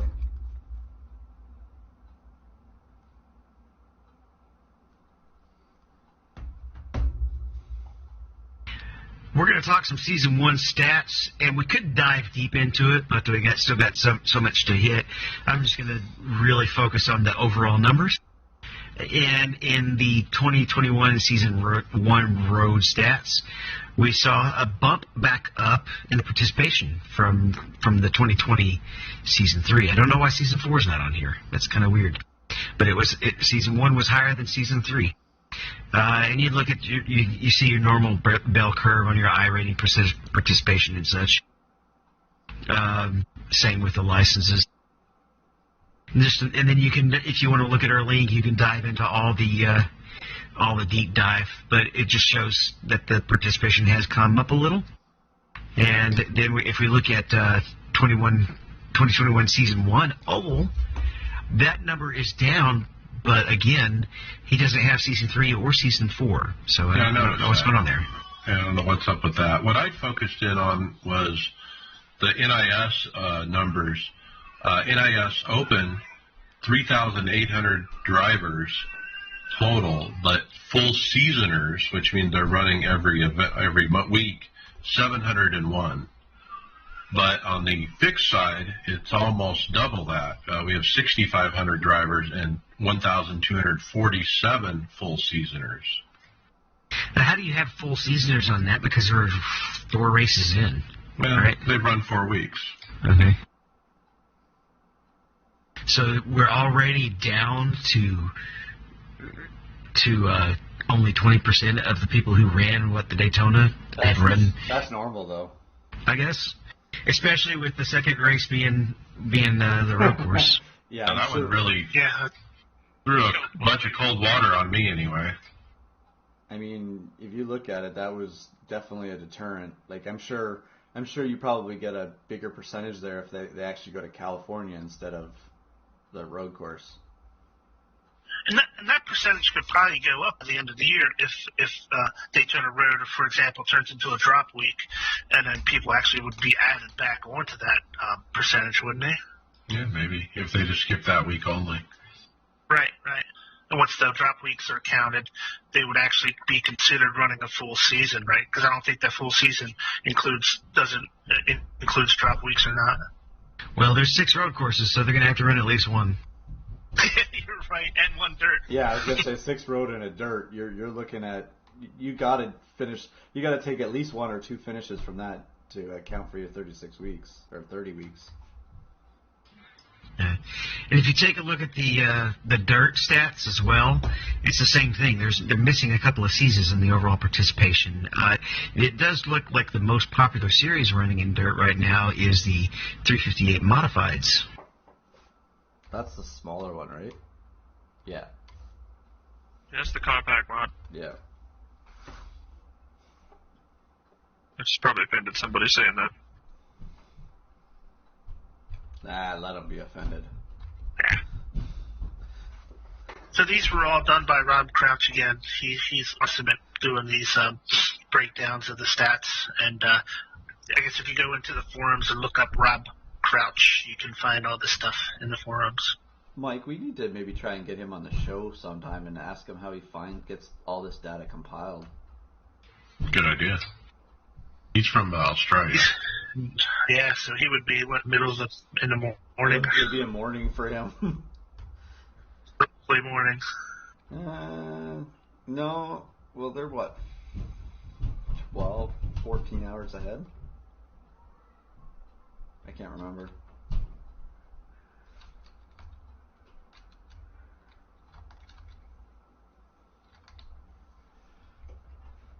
Brian, you got any ideas? All right, guys. Yeah, I got an idea. I like this guy's idea. That's my idea. Andrew Barry, he posted in the forums this interesting idea that he came up with. So he's suggesting, and he actually wrote a 12-week schedule, that he's suggesting that they make an iRacing Super Speedway season. So the week 1 through 12 will all be at iRacing Super Speedway. So the track does not change throughout the entire course of the season, but the cars change every week. Like week 1, he says the Nextel Cup cars. Week 2, the Busch Series cars. man, he's using some old terms. Then the truck series, then the 87. So week 4 would be 87. Week 5, he suggested the Lotus 49. How cool would that be on that iRacing Super Speedway? So it has IR01 the IR18, it's IndyCar Pro Trucks on the iRacing Super Speedway 1 week. The LMP1 car, Skip Barber's. David runs week 11. Yeah. So I don't know. I think this is a pretty cool idea. And another thing is, if you really love this track and they do something like this, you're going to buy new content to run this season. You know, if you don't have a Lotus 49 car, maybe you'll buy it to run this season. Who knows? Well, if they got some opportunities. And if they don't set it up as an official series, which it might be a little bit hard as far as the way their software is set up, changing the car every week, because there are some iRating issues, and which car qualifies you for the series. If they can do it, cool. If not, this is a really good idea for a league. Could you imagine going from the Pro 4 truck around that track to the IR01? Or how would you could only run the Porsche in the LMP1, David, because there's no braking, so you wouldn't the Audi doesn't regenerate on the straights, only the Porsche does, right? Yeah, so it would be pretty foolish to grab the Audi. But the Porsche would boost, it would regen as you're running full speed. But that would be an interesting strategy, because it's kind of like an IndyCar where you have the push to pass they don't use at ovals, they only use them at road. But it's basically you can choose when to run the boost, and that would become actually really strategic, because you only get so much battery, right? When you use it. That would be a whole new monster on when to use the hybrid system. Brings new meaning to slingshot engaged. Well, on that track you can run anywhere, so you didn't necessarily have to. If you're boosting, you don't have to slingshot. You can just go right around on the outside. With those high downforce cars, though, on that track, you actually run the apron. It's faster on the apron than up on the banking. Shortest distance, 2.5 miles and throws it at 3. A league race might actually disallow that, though. Yeah, I've done radicals there before, and that's how it was. It was way faster on the apron. Anyways, that's a very ingenious idea to do. Like, that would be an interesting, because that track is kind of like it's kind of a staple for iRacing, right? Now? Yeah, I would think so. And, I think Dave's right. I don't think you can make this an official series, but it could look like a carb cup type of series.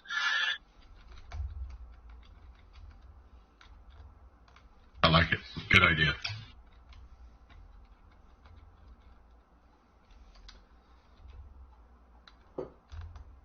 So, Greg West, great name again, posted in the forums details on the Nürburgring Endurance Series, which is going to feature 9 endurance races, each 4 to 6 hours long.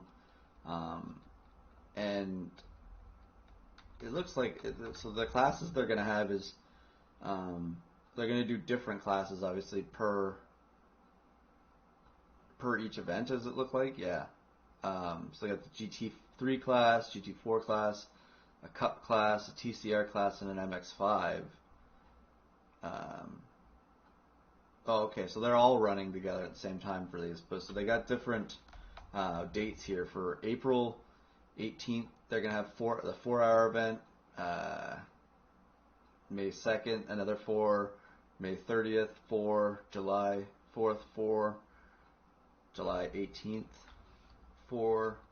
Looks like a lot of the 4-hour events. Yep. It'll be great for those 400 people who know the track. There you go. Well, if you want to learn to get used to it, I guess this is how you're going to get as many laps as you possibly can on here.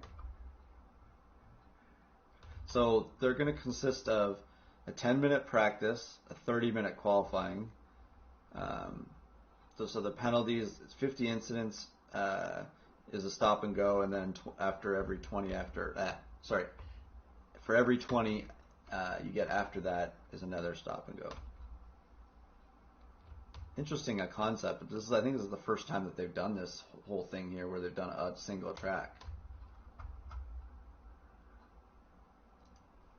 And it's a team event, but you can do it solo as well. Is that the first race that they've done 4 hours long that they've allowed someone to do single? It says team racing is enabled but not required. So that's got to be one of the first times, because usually anything over 4 hours is they make it required to have a team, like to be a team. It's probably the max, yeah. Okay, next up is an announcement. This came out of the blue for me. The iRacing NTT IndyCar Series will be making its return on March 18th at Montreal and March 25th at Homestead. You can watch these events live on IndyCar.com. So the IndyCar iRacing Challenge is back. So we're going to have the real IndyCar drivers running iRacing, and I think it'll be streamed at IndyCar.com. I wonder what the fan vote's going to vote for.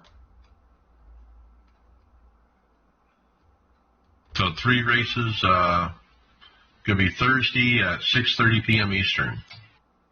So during the podcast time. Yep.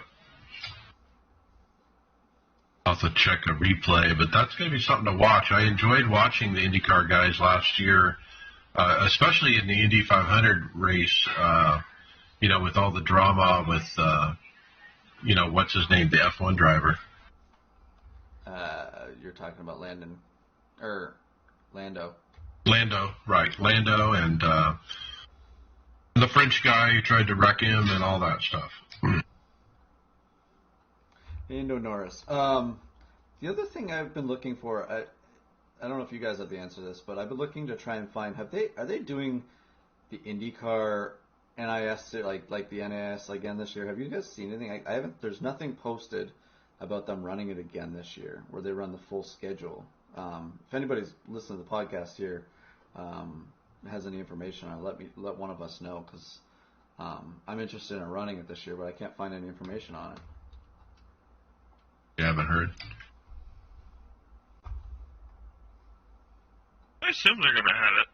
It's kind of quiet. Last year was kind of quiet, too. Didn't hear much about it. Well, and now they got one extra race that they actually race out with Long Beach now, too, right?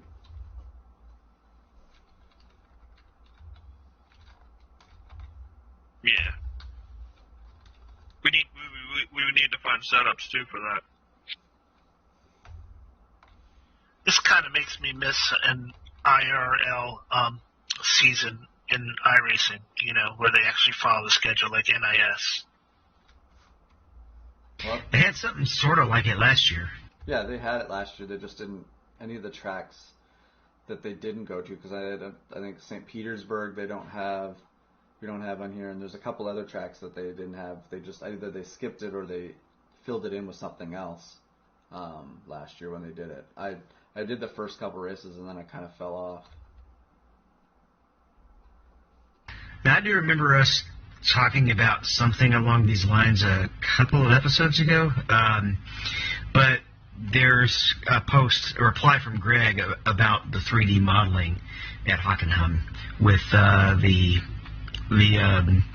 curves being flat versus 3D. As I read it and also tried to listen to you guys talking, my head started to explode. It gets very technically jargony, but it basically says they're working on it, but they don't want to do something that's too short-sighted. They want to make sure that it's reusable and scalable throughout the entire service. Right, they're building a curb model, so to speak, is the way I read it. It's a independent model for curbing that can be reused from track to track to track. And so it is a huge project. It is ongoing, and they are working on it, so to speak. I was gonna say, do they really? They wouldn't have corner curbs for the F1 cars, would they? There, because they wouldn't be jumping. They're not going to be really big curbs, if anything, because that would be an F1 track. It'd be more of like on the exit of the corners, so that they don't used up, the far part of the track, right? Well, it's all about getting rid of the flat curbs and making them three-dimensional, so to speak. So there's some, height. If they're 1 inch tall, let's make them 1 inch tall. So is this something because they couldn't get? Maybe it's not in the designs that they got. This is something that kind of might be a hiccup that they're finding out afterwards when they get these scans, that they're not scanning themselves. It could be, because I'm sure when they do the scans themselves, they actually just scan the curbs too. They might, and they probably photograph and measure and everything like that. All right, so this next one is pretty amazing. It's a viral video that has gone viral of a woman that has cerebral palsy and receives a Logitech wheel so she can go racing. And you can't believe the excitement this girl has when she realizes that she's going to go racing. It's very heartwarming to watch. Yeah, I found this video from one of our listeners, and man, I really it kind of touches your heart when you get to see how excited she is to getting a PlayStation, and then knowing that she can when she gets the wheel that she can actually race. And it looks like she's got a whole setup where she's sitting in a seat and everything too. So it's kind of exciting for her to be able to, she may have some physical, she physically can't do a lot of things, but she gets to enjoy what she loves. I mean, I was happy when I got my wheel, but man, she was happy. And she'll probably never get to drive a real car, so this is a good experience. I was gonna say, what, this would be kind of like, if you think of some of these companies, this would be kind of some good advertising for some of their equipment, because she's obviously in a track racer rig there too, right? Using PlayStation, things like that. I love the enthusiasm. It was kind of hard to watch. I had something in my eye towards the end. Got a little hazy. Yeah. All right, we're going to jump ahead to podcast housekeeping notes. Don't forget the Aftermath podcast. I think they record this Saturday. Check them out. Don't forget our website, iRacersLounge.com. Man, we got some show notes for you guys. You're listening to us, so why don't you look at what we're talking about? So go to the website, check out the show notes. We're also looking for a content producer for the show, someone who's actually available to be on the show weekly that wants to join this team and run NIS and everything else with us. If you're one of those people, let us know. Next, you heard us about the Midwest Simulation Spotlights here on the show. If you want to buy those, don't forget we have a coupon code iRacers Lounge for 10% off. We're also on the Performance Motorsports Network. And real quick, Brian, fantasy. Yeah, guys. So we're at fantasy now. Looks like G.I. Jojo is still on top. He's got a comfortable lead too. He's got like about a 45-50 point lead almost. Looks like Adam, did you drop a position after last week? It looks like I gained a position, but I'm losing spots to my buddy there on top. Yeah, at least we figured out who that guy was now, the G.I. Jojo is. So, Greg, you're in 10th place now. You're coming in pretty strong. Tony Gross is in 15th. I think that's right where he was last week. Bobby Jonas is right behind him. Or Tony Gross is in 17th. Tony Rochette's in 15th. Yeah, Rochette. And then bringing up the rear is me. I'm so bad at this. It's crazy. You gained a few spots. I think it's because people have been dropping off, but I guarantee you I'm in last place of everybody who's played every track so far. What are you? Are you 30 You're up there? making like the low picks right now. When all of us at the top used up the fast guy picks, you'll be right where we're at. Yeah, that's one thing. I haven't been using a lot of the big name drivers, at least not regular, but Dan Stewart-Haas really screwed me this past week, though. They were I agree, they did.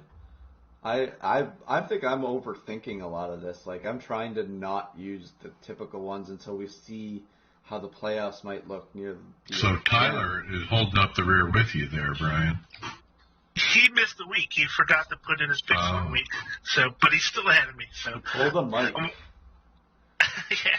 One of the things is I rarely am able to watch these races live time, so my garage pick is pretty much a wasted pick because I'm not watching it live to switch drivers. So I usually watch it later that night or the next day. I overthink my DraftKings picks. I mess that up every week, but I do okay on this. I do okay at that flip, and I was okay at DraftKings, and this mediocre. I was thinking. You want to ask G.I. JoJo what to pick. He's got it down. Apparently, he's a wizard. Yeah, but see what he is once he gets halfway through. Maybe he's using all the stuff up. I was gonna say, Mike, just so you know, this is your 1 week warning. It's daylight savings week this weekend, so. Oh no! Yeah, and my job changes time too, so work is on the line as well. So Spring for me ahead, getting we're about to lose an hour. the thing about my schedule is that everything shifts. So my iRacing shifts, my work schedule shifts, my sleep schedule shifts. Everything is going to shift by 1 hour back earlier. So I think it's going to make it easier for me not to screw it up. Well, you think you have a race team that would help remind you to get in an hour. Well, it's pushing everything an hour back. Or no, we're moving it. Well, it's going. I'm going to be earlier, Yeah, an hour that's right. earlier. You lose an hour. And some of the times don't change, right? Don't some of the times don't change when they switch over, right? Well, Arizona doesn't change, right, Mike? No, the race Oh, times. no, No, the race oh, times. It's the Right, Some so of the races the stay at the daytime same race time. like today, there's a race at noon for me, and then there's a fixed race at 7. But next week, it'll be a race at noon for me, but a fixed race at 6. So, yeah, riddle me how that works. Well, the earlier Euro/Aussie type races, they don't shift. Anything that's a little bit more geared for Southern That Hemisphere. just messes me up. I think it's the morning one on the Saturday too, isn't it? It goes from 5 to 6 or 6 to 5. They keep going back and forth in the morning. Yeah, but the Sunday one doesn't. It's kind of weird how they did that, but I guess there's a logic to it. So, Mike, how many cores does iRacing now use? Well, I think conventional wisdom has always told us it's been 1.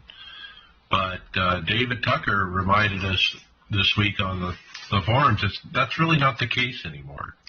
They use it was the a sound. Well, in a forum thread, people were wondering about the amount of threads iRacing uses, and he says, now that sound is using a full thread, it is possible to have 4, working very hard with our physics, graphics, particle effect, and sound threads. We also have a pile of helper threads to handle side tasks like painting cars and loading faster. Having more cores for those helps, but usually not when out on track. So he's really saying 4 now. So this sounds like they're trying to split all the things that are very memory and graphic heavy, and try and split them over these cores now instead of working one of them way too hard.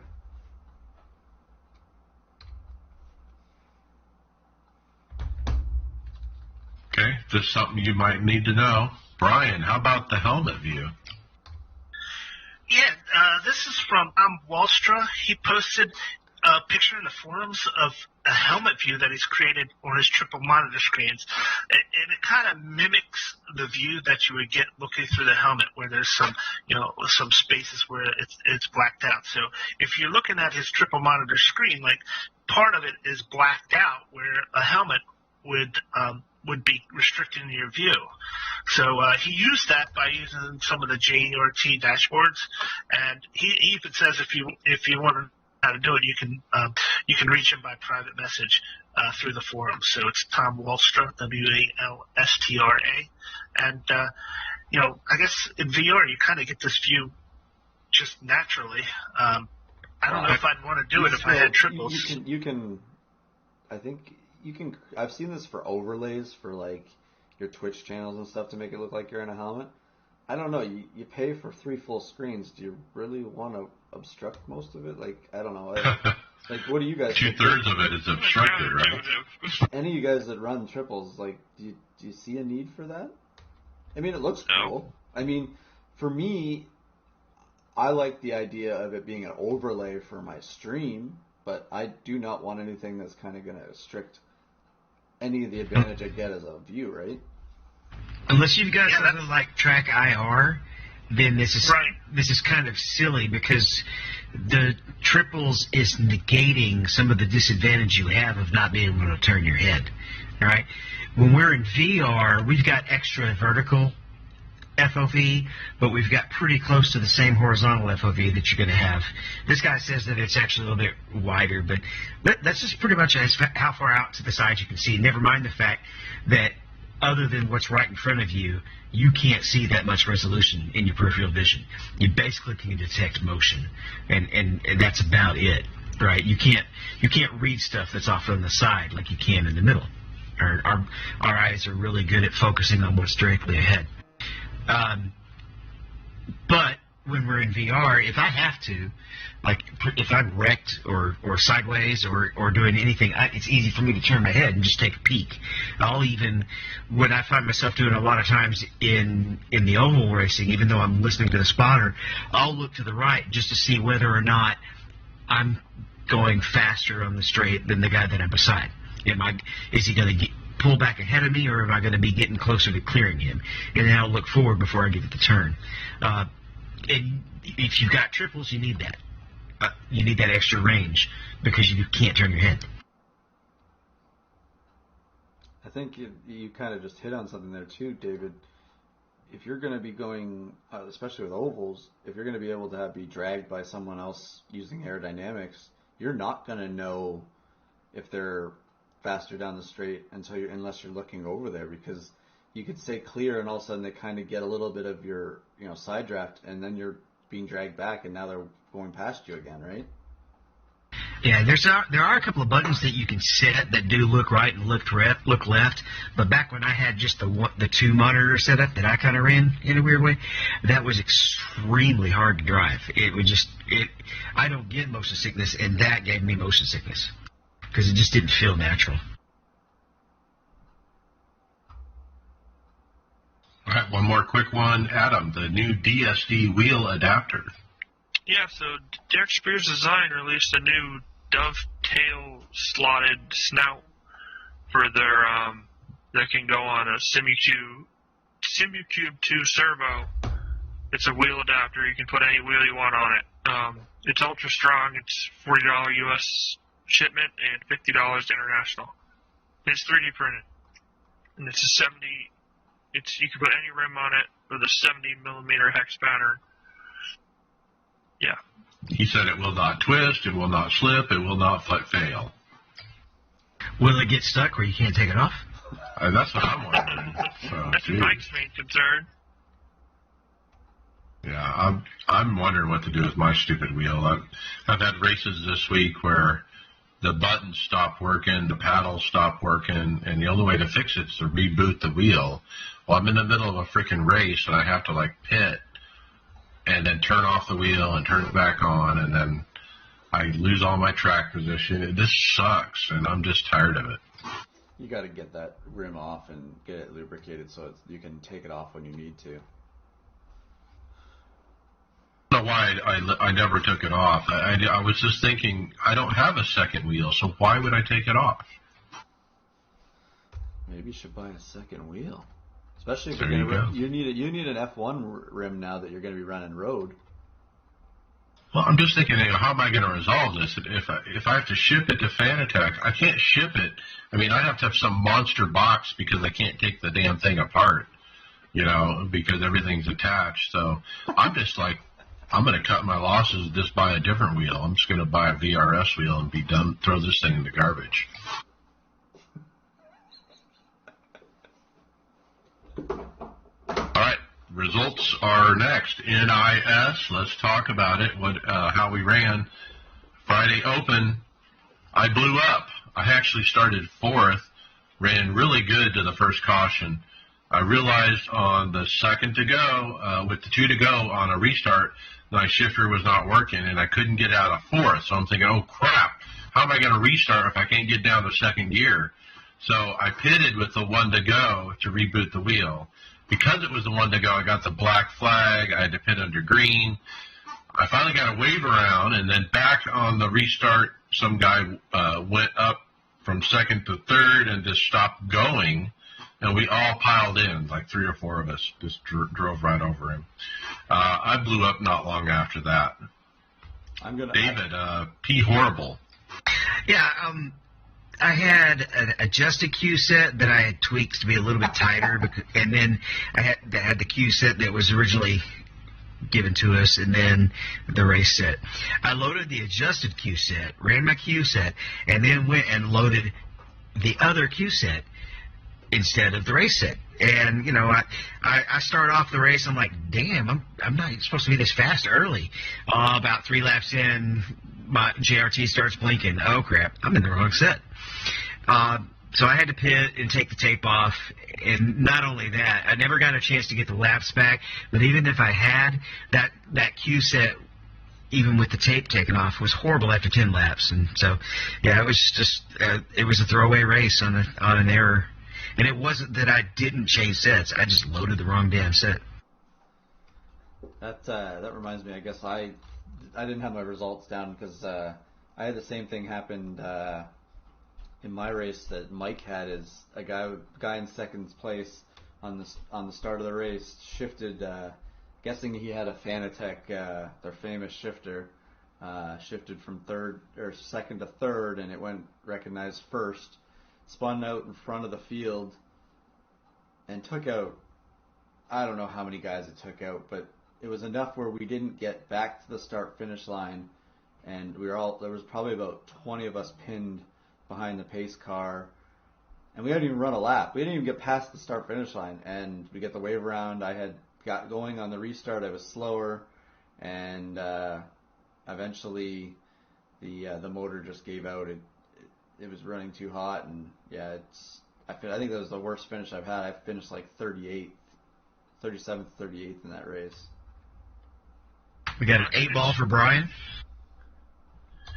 Yeah. So started P2. I qualified pretty well. And I really liked the set that we had. It wasn't super fast, but I thought it was good on long runs. And I'm always being pretty careful early in runs, but it didn't really turn out to be a whole lot of long ones anyway. But there was one guy in my race who he would, like, in the first 10 seconds, 10 laps, he'd pull like 3.5 seconds ahead of everybody. And we did have one section where I was in second place, and he had a 3.5 second lead. And man, I was making up like 0.2, 0.3 seconds per lap. So I was smiling because I was like, I'm gonna reel this guy in and get right by him. He's done used up all his stuff. But caution came out, didn't work out that way. We had another run going towards the end of the race, and I had settled into second. Looked like it was going to be a second place finish. And with about 10 laps to go, there was another caution, and we had some mixed pit strategies coming out of that caution. Some guys took 2 tires, some guys didn't take any tires. They were about 20 lap tires, and I restarted in about 7th place. We got going. Try not to run over people who were slower than me, but they were clogging up the track at the same time.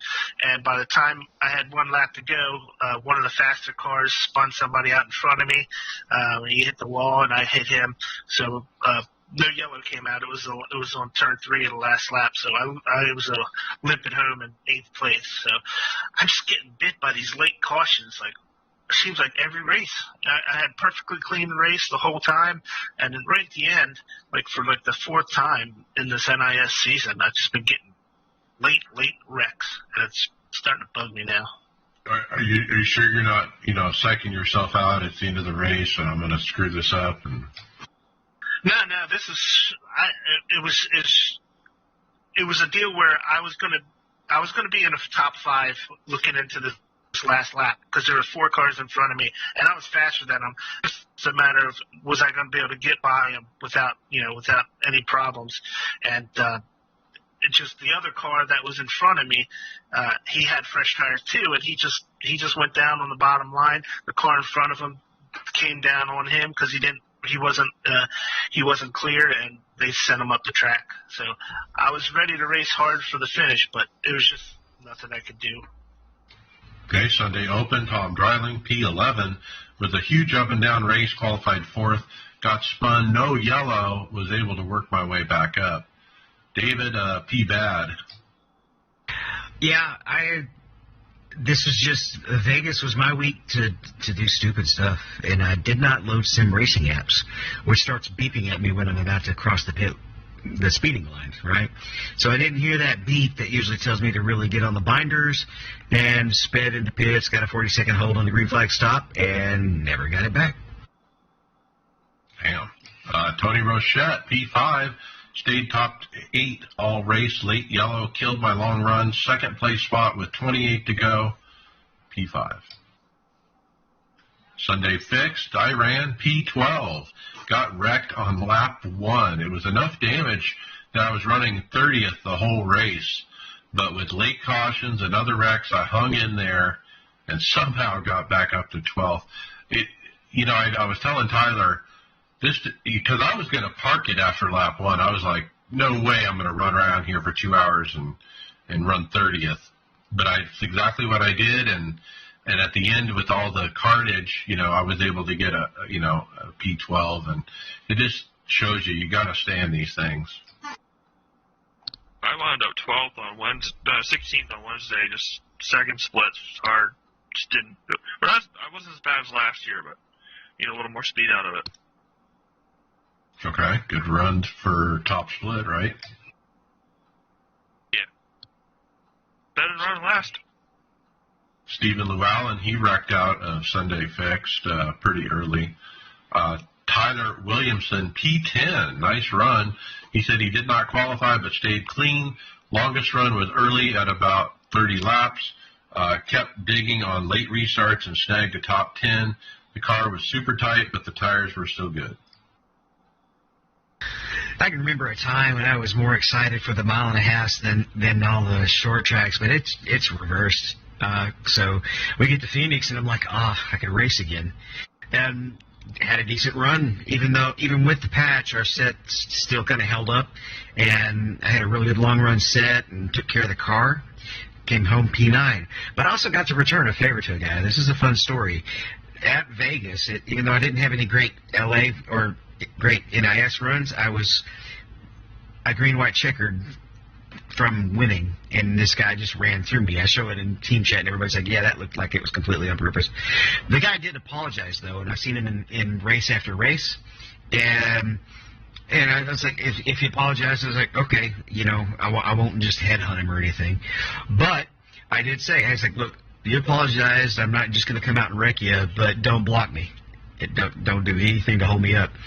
Well, we're racing at Phoenix, and it's the middle of the race. It's not late. I'm following a car that had already set up a clean pass on him, and he turned right into my right front fender, and I didn't hit his bumper. I hit the left side of his car, so I was there. So he literally handed me payback. So it felt good to not even have to try to get the payback. He turned himself across your nose. He completely turned himself across my nose. Now the only caveat is I wasn't backing out. That was one of those where I'm putting it there, expecting that he might come across the nose, but I was not going to cut him any slack based on the fact that he flat out dumped me for a win. So, but it wasn't just an intentional wreck. He came down. I had the position. So Ghost Town from our team last night running this race, it was just David and I. I think it was because it's week 13. I think people had a misconception that we had a bad set, but we didn't, actually. The set was okay. I ran P6. Man, I'm happy with that. I had a couple minor incidents. There wasn't too much damage, but I came from the back like maybe 3 or 4 times. I would come from like 28th up to 9th or 35th up to, 4th or something. I was high as 4th, but faded a bit on the longer run. P6, man, I'll take it. And then today I ran Thursday Open D and F. I actually had a good run going. I was running top 5 most of the day, as high as 2nd at one point. Man, the cautions are out of control. There were 20-something cautions when I left with 20 to go. They probably ended up with 22 to 24 cautions. It was freaking nuts. Like every freaking lap, we would go green and then there was a caution. We'd go green and there was a caution. It was at one point it was like 5 times in a row that happened within one lap. It was crazy. At some point, I pitted for tires after 50 laps. And there were a bunch of cautions, of course, so I didn't really know how many greens I had on those, but I went ahead and pitted, and it put me in the back, and then I got involved in some of those wrecks. And what really made me mad is the guy who won the race was the guy who was on the same tire strategy I was, who didn't pit that last time, and he stayed out and was able to keep the lead, and keep the win. So I feel like I might have gave up something by pitting there. But, yeah, I got wrecked in a couple different things that I had nothing to do with, and I couldn't miss, and boom, yeah, couldn't finish. It says there was only 20 cautions, Mike. Was it? Yeah. I finished 4th in the B Open today, and actually that moves me up to 20th in points of the first bad week at Daytona. So hopefully we can get in the top 10 in points here soon, the B car. There you go. Yeah. All right, so we're jumping into official series now, right? Euro Sprint, I had a couple of P2s at Le Mans in the 919. That's always a fun track to run. Couldn't get lucky enough to not have that one Alien that was a second faster than me a lap. And then Sebring, I had podium finishes with both the Ferrari 488 and the 217. I love running the Ferrari there, but we got the 12-hour coming up, and Rucci is his heart is with the 217, so we're running the 217. And so I ran it to get some track experience and race experience in that car. We're faster in that car combined. Then we have the Skip Barber Series, P6. Yeah, I wanted to mention this because it was the last race of the season. I pretty much raced the whole season for Skip Barbers. We were at Long Beach.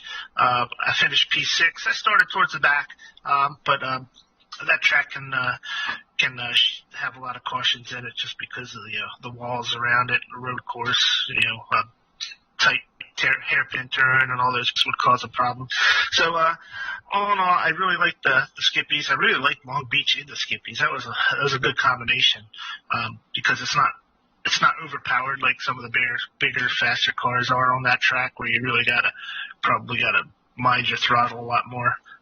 So all in all, I really enjoyed running the Skippies. I was really only competitive in probably about 3 or 4 of the tracks this year.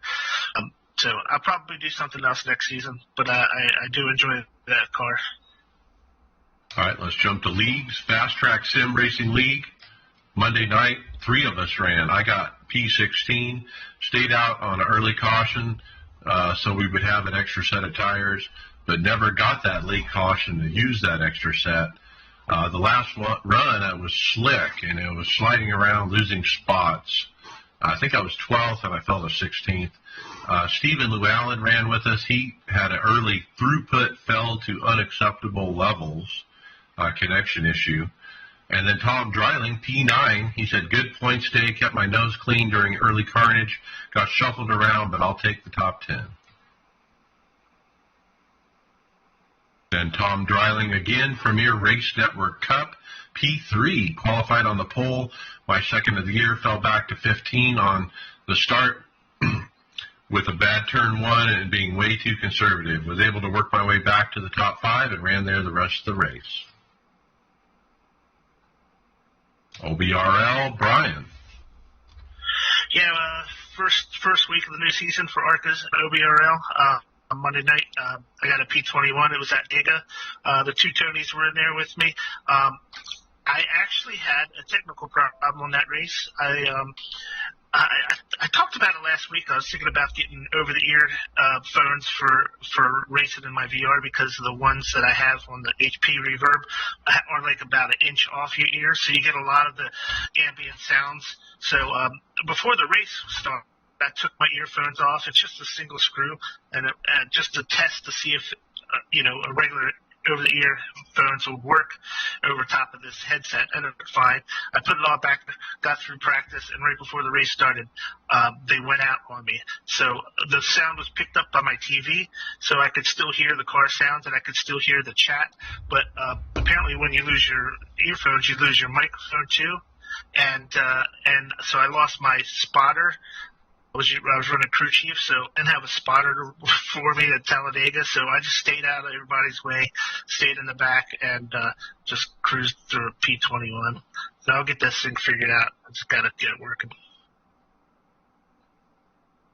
Okay, and that brings us to final thoughts. Adam Jocelyn.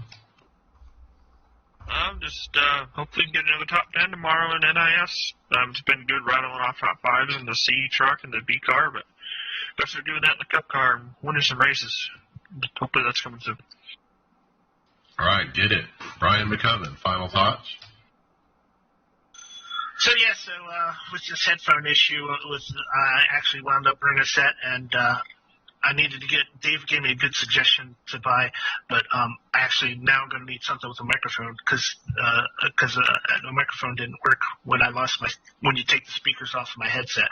So I purchased something on the internet, and they're supposed to come tomorrow. So I'm going to try that out.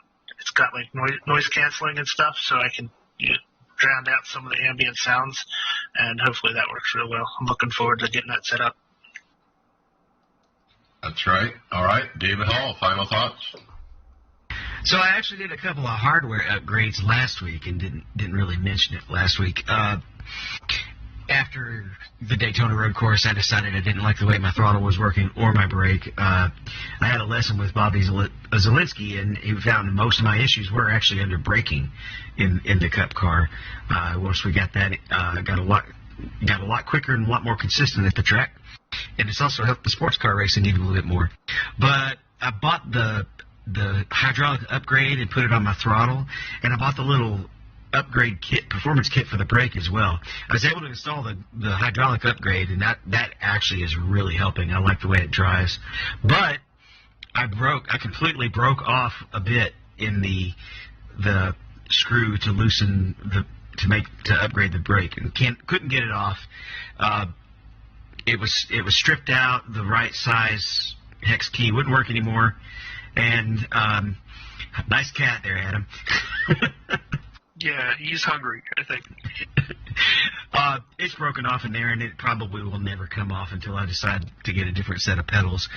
So I have a free set up brake kit for clubs that goes into the V3s, and we might sell it or actually try to have a race for it as a prize. Who knows?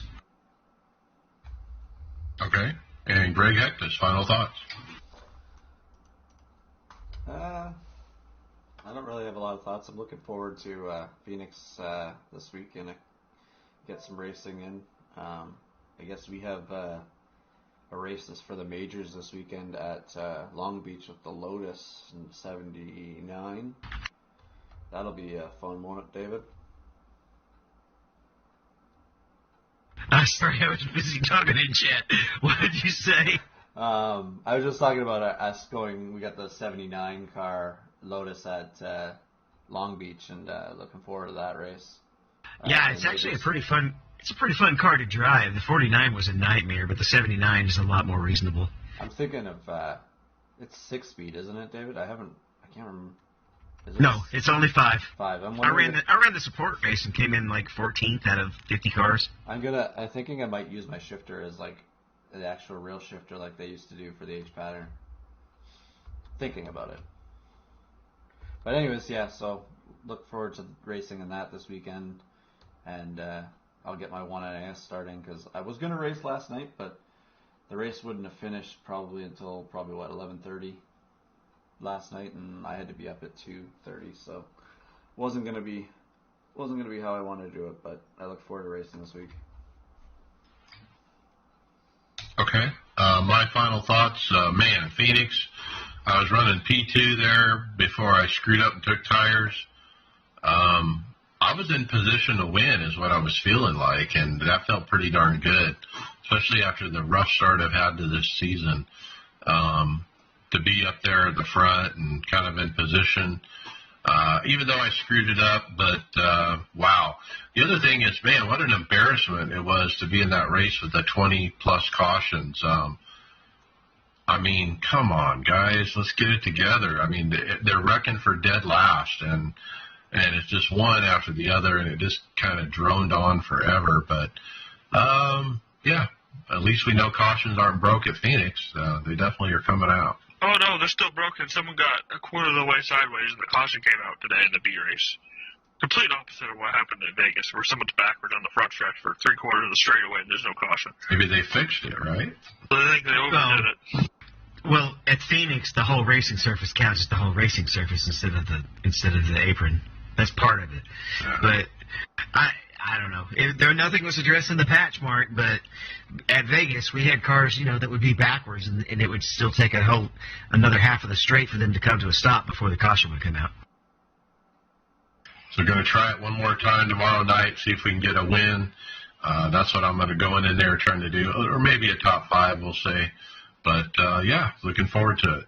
And with that, we'll see you on the track. Later.